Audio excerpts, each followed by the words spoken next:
ஒரு function attend பண்ணியிருந்தேன். அந்த ஃபங்க்ஷன்ல பார்த்தீங்கன்னா, நெறைய 9த் ஸ்டாண்டர்ட், 10த் ஸ்டாண்டர்ட் குழந்தைங்களுக்கு, 11த், 12த் குழந்தைங்கலாம் பிரைஸ் குடுத்துட்டு இருந்தோம். என்னோட நான் ஒரு கெஸ்ட்டா இருந்தேன் அந்த ஸ்கூல்ல. இன்னொருத்தரும் கெஸ்ட் வந்திருந்தாங்க. அவங்க ரொம்ப நல்லா படிச்சவங்க, ரொம்ப அரசாங்க உத்தியோகத்தில பெரிய இடத்துல இருக்கிறாங்க. நல்ல வயதானவர். ஸோ அவங்கள குடுக்கும்போது நான் சொன்னேன் ஒரு பையன்கிட்ட, அப்படியே வாங்கிட்டு போயிட்டு இருந்தாங்க. "கண்ணா, சார்ட்ட ஆசீர்வாதம் வாங்கிக்கோடா" அப்படின்னு சொல்லி. "ஆசீர்வாதம்?" அப்படின்னு பார்க்குறாங்க.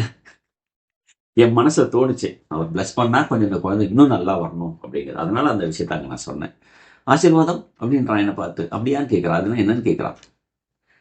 அப்புறம் தான் யோசிச்சேன். ஆமா இந்த நிலைமை எங்க வருது அப்படின்னு பார்த்தா, நம்ம வீட்ல பார்த்தீங்கன்னா, யாராவது உறவினர்கள் வந்தாலோ, நண்பர்கள் வந்தாலோ, நம்ம என்ன பண்றோம்? குழந்தைங்கள ஒரு டெமோ பீஸா யூஸ் பண்றோம். இல்லையா? அவங்க என்ன கிளாஸ் படிக்கிறாங்களோ அதுக்கேத்த மாரி, சின்ன கிளாஸ் இருந்தா, "நீ ரைம் சொல்லு." இன்னும் கொஞ்சம் பெரிய கிளாஸ், "நீ திருக்குறள் சொல்லு. நீ எனக்கு ஸ்டோரி டெல்லிங் சொன்னியே, அந்த ஸ்டோரி சொல்லு." அப்புறம் அவன் கட்டுரை ஒண்ணு படிச்சிருக்கான். 5 நிமிஷம் சொல்லுவான் அந்த கட்டுரைய. வந்த மாமாவே டயர்ட் ஆயிடுவார்.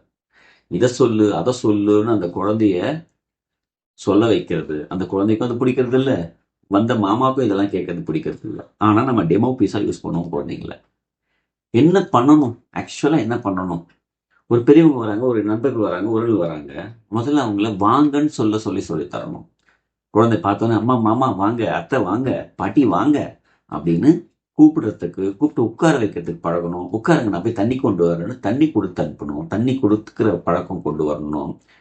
"எப்படி இருக்கீங்க? நல்லா இருக்கீங்களான்னு?" கேட்கிற பழக்கம் கொண்டு வரணும். ஒரு பாட்டி பெரியவங்க அப்படின்னா, தாத்தா, பாட்டின்னா ஒரு கால்ல விழுந்து தொட்டு கும்பிட்டு ஆசீர்வாதம் வாங்குற பழக்கத்த நாம கொண்டு வரணும். "ஏய் தாத்தா கால்ல விழுடா, ஆசீர்வாதம் வாங்கிக்கோடா. பாட்டி கால்ல விழுடா, ஆசீர்வாதம் வாங்கிக்கோடா" அப்படின்னு நாம அந்த குழந்தைங்கள பழக்கணும். ஏன்னா அவங்களுடைய எல்லாருடைய பெரியவங்களோட ஆசீர்வாதம் குழந்தைகளுக்கு ரொம்ப முக்கியம். இந்த மாதிரி நல்ல வேல்யூஸ நாம குடும்பத்துல கொண்டு வரணும்.